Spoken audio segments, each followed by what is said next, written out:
युद्ध फाइनल है? क्या फ्राइडे को फाइनल वार किया जाएगा? फरवरी का पहला फ्राइडे और दांव पर 10 देश। ओमान में अमेरिका और ईरान की बैठक का फैसला फाइनल होगा, या फिर मिशन तेहरान के जरिए इजराइल जून 2025 जैसे युद्ध का फिर से आगाज करेगा, क्योंकि इजराइल की एयरफोर्स तो पूरी तरह से तैयार है।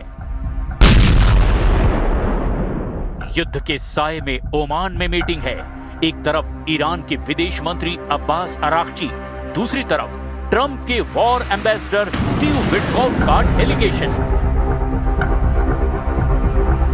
जब मिसाइलें तान ली गई हैं, तब मीटिंग में ज्वालामुखी जरूर फटेगा। दोनों को एक दूसरे पर यकीन नहीं। दोनों पक्षों का मुद्दा अलग है, दोनों का एजेंडा अलग है। मुद्दा परमाणु बम है, मुद्दा ईरान की मिसाइल हैं, और मुद्दा हिजबुल्ला और हूथी का बहिष्कार है। पूरा पश्चिम एशिया इस वक्त बारूद के ढेर पर बैठा है। अमेरिका का जंगी बेड़ा खामनेई को डराने पहुंचा है, लेकिन ईरान ने बता दिया है कि उसका मिसाइल कमांडर बटन दबाने से नहीं हिचकिचाएगा। पहली फुर्सत में इजराइल पर 2000 मिसाइलों से हमला कर दिया जाएगा। ईरान ने तय कर लिया है कि मिसाइल गोदाम पर बात नहीं होगी, और अगर ज्यादा दबाव डाला गया तो परमाणु मुद्दे पर ईरान ऐसा कदम उठाएगा कि युद्ध खत्म करने वाली मीटिंग से पहले ही बड़ी जंग की शुरुआत होगी।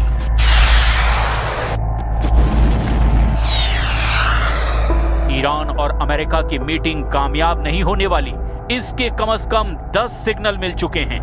दोनों पक्ष खूंटा गाड़ कर अड़े हुए हैं।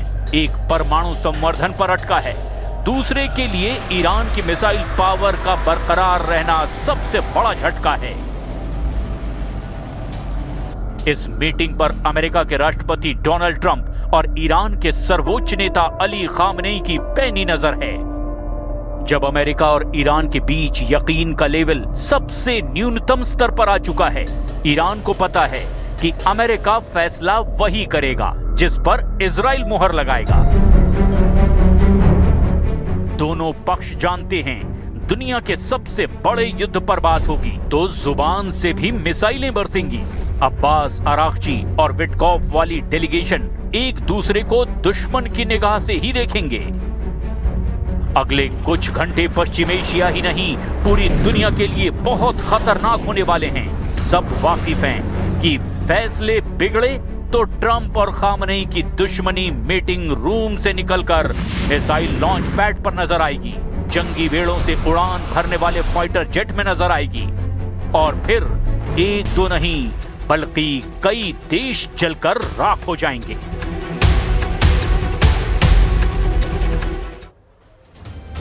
सबकी नजर अब ओमान में होने वाली बैठक पर है, और इस मीटिंग को लेकर के ईरान ने तेवर इतने कड़े कर दिए कि ट्रंप का ऑपरेशन तेहरान फंसता नजर आ रहा है। और अगर ये मीटिंग नाकाम हुई तो समझ लीजिए कि इजराइल को ईरान पर फिर से हमला करने का एक नया बहाना मिल जाएगा। लेकिन सबसे बड़ा सवाल यह है कि क्या इजराइल इस बार ऐसा कर भी पाएगा?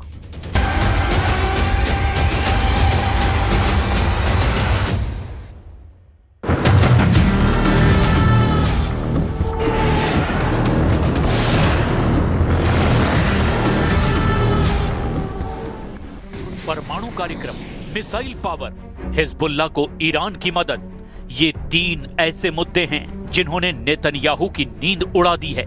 ईरान की इन 3 ताकतों को खत्म करने के लिए बातचीत तुर्की में होनी थी, लेकिन ईरान के दबाव में डोनाल्ड ट्रंप बैकफुट पर आए। मीटिंग की लोकेशन बदल दी गई। ईरान और अमेरिका के बीच बातचीत ओमान की राजधानी मस्कट में फाइनल हुई।